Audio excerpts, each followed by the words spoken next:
Good afternoon student. काव्य वैभव इस किताब के अंतर्गत जो कविताएं हैं, पत्र लेखन है, मुहावरे हैं, कहावतें हैं, उसे देखने से पहले आरंभ में कविता के बारे में जो कविता का जो इतिहास है, कविता क्या होती है, उसको क्या कैसे हमें पढ़ना है, इसके बारे में ऊपरी तौर पर जानकारी रखेंगे। एग्ज़ाम की दृष्टि से ये महत्वपूर्ण नहीं होगा, फिर भी ये ज्ञान की दृष्टि से, नॉलेज की दृष्टि से बहुत बहुत महत्वपूर्ण बातें हैं। ऊपरी तौर पर हम इसको बताएंगे, आपको उसको सुनना है। हिंदी कविता की आधुनिक धारा इस अर्थ में अपनी पूर्ववर्ती काव्य परिपाटी से अलग है कि इस धारा के कवि जनसाधारण के बीच से आए और वहीं से उन्होंने अपनी कविता के विषय चुने। ब्रजभाषा सदियों से जिस तरह संप्रदाय अथवा प्रशस्ति काव्य के लिए प्रयुक्त होती रही थी, वह अपने संस्कारों और स्वभावों से भारतीय आधुनिक समस्याओं की अभिव्यक्ति के लिए अनुकूल नहीं रही थी। इसीलिए नए अनुभवों और नई समस्याओं को अभिव्यक्ति देने के लिए एक नई भाषा की खोज आवश्यक थी।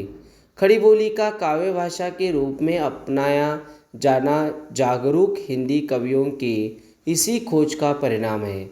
भाषा की यह खोज आधुनिक हिंदी कविता की प्रमुख विशेषता है। आधुनिक भारतीय जीवन की सबसे पहली समस्या गुलामी से मुक्ति की थी। सदियों से मृत और जड़ भारतीय जनता को नए सिरे से जगाना था। इसमें पुराना धर्म, संप्रदाय, पुराने चरित्र, भाषा और पुरानी काव्य शैली कुछ भी सहायक नहीं हो सकती थी। इसलिए अपने अपने क्षेत्र में प्रतिभाशाली व्यक्तियों ने इस परंपरागत धर्म, संप्रदाय, पुराने चरित्र, पुरानी काव्य शैलियों और भाषा सबकी पुनर्व्याख्या शुरू की और इस पुनर्व्याख्या के द्वारा भारतीय जन को उसके अतीत की वास्तविकता से परिचित कराया। स्वामी दयानंद सरस्वती, स्वामी विवेकानंद, रामकृष्ण परमहंस, महात्मा गांधी, केशव चंद्र सेन इसी नए भारतीय जन जागरण के परिशोधक और व्याख्याता है। सारे इतिहास, पुराण और सारे चरित्रों की नए सिरे से व्याख्या शुरू हुई। इसी व्याख्या और परिशोधन का परिणाम आधुनिक भारतीय हिंदी साहित्य और हिंदी की कविता है।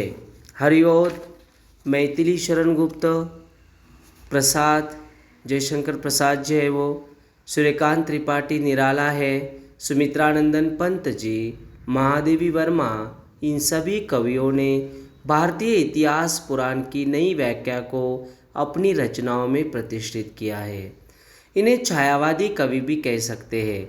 छायावाद की कविता जीवन की यथार्थता और वास्तविकता संघर्ष से दूर जा पड़ी थी और उसमें सूक्ष्म भावनाओं एवं काल्पनिक विचारों को ही विशेष अभिव्यक्ति मिली थी। सामाजिक जीवन से भी उसका संबंध नहीं था। संभवत इसी की प्रतिक्रिया स्वरूप प्रगतिवाद का आरंभ हुआ।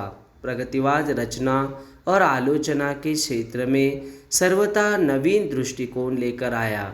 यह सामाजिक यथार्थ की अभिव्यक्ति को ही रचना का उद्देश्य मानता है। इसलिए प्रगतिवादियों की कविता में किसान है, मजदूर है और सर्वसामान्य का जीवन है। 1936 में प्रगतिशील लेखक संघ का अधिवेशन हुआ, जिसके सभापति प्रेमचंद थे। प्रगतिवाद का आरंभ इसी के आसपास माना जाता है। प्रगतिवादी कविता मार्क्सवादी विचारधारा से प्रभावित है। साम्यवादी विचारधारा से प्रभावित इस काव्यांदोलन में शोषक वर्ग के प्रति अपने आक्रोश की अभिव्यक्ति के साथ तमाम सामाजिक रूढ़ियों को उखाड़ फेंकने का आह्वान भी किया गया है। निराला, पंत, केदारनाथ अग्रवाल, रामविलास शर्मा, नागार्जुन, शिवमंगल सिंह, सुमन, त्रिलोचन और मुक्तिबोध इस धारा के प्रमुख कवि हैं। इस प्रकार हम ऊपरी तौर पर इसके बारे में देखेंगे। प्रगतिवादी काव्य अपने प्रगतिशील तत्वों के रूप में काव्य में आज भी जीवित है। मुक्तिबोध से लेकर नागार्जुन और धूमिल तक प्रगति चेतना अपनी पूरी सामर्थ्य से काव्य को आंदोलित करती रही है। प्रगतिवादी कविता के बाद प्रयोगवादी कविता का आंदोलन 1943 में अज्ञेय द्वारा तार सप्तक के संपादन से आरंभ हुआ। यह अज्ञेय सच्चिदानंद हीरानंद वात्स्यायन अज्ञेय, जिन्होंने तार सप्तक के संपादन से इसका आरंभ किया। देखिए, इसमें मुक्तिबोध, नेमीचंद जैन, भारत भूषण अग्रवाल, प्रभाकर माचवे, गिरिजा कुमार माथुर, रामविलास शर्मा तथा अज्ञेय की कविताएं संकलित थी। वैचारिक नएपन के बजाय शिल्पगत नवीनता पर नए नए प्रयोगों के कारण इसका नामकरण प्रयोगवाद हुआ। इस आंदोलन के समानांतर पटना से नकेनवाद का सूत्रपात हुआ। नकेनवाद के प्रवर्तकों में नलिन विलोचन शर्मा, केसरी कुमार तथा नरेश मेहता थे। प्रयोगवादी कविता हास्योन्मुख मध्यम वर्गीय समाज के जीवन का चित्र है, कारण कि ये कवि मध्यम वर्गीय व्यक्ति जीवन की समस्त जड़ता, कुंठा, अनास्था, पराजय और मानसिक संघर्ष के सत्य को बड़ी बौद्धिकता के साथ उद्घाटित करते हैं। प्रयोगवाद को नई कविता से अलग करके देखें तो उसका जीवन काल अत्यंत छोटा होगा, यानी 1943 ई से 1950 ई तक का। इस प्रकार ये हिंदी कविताओं के बारे में ऊपरी तौर पर हमने जानकारी देखी है। कल से हम अपने पाठ्यक्रम सिलेबस की ओर बढ़ेंगे और इसका अध्ययन करेंगे। बचा हुआ थोड़ा बहुत जो इतिहास है वो भी हम कभी एक आध दूसरी बार आपको बताएंगे। धन्यवाद।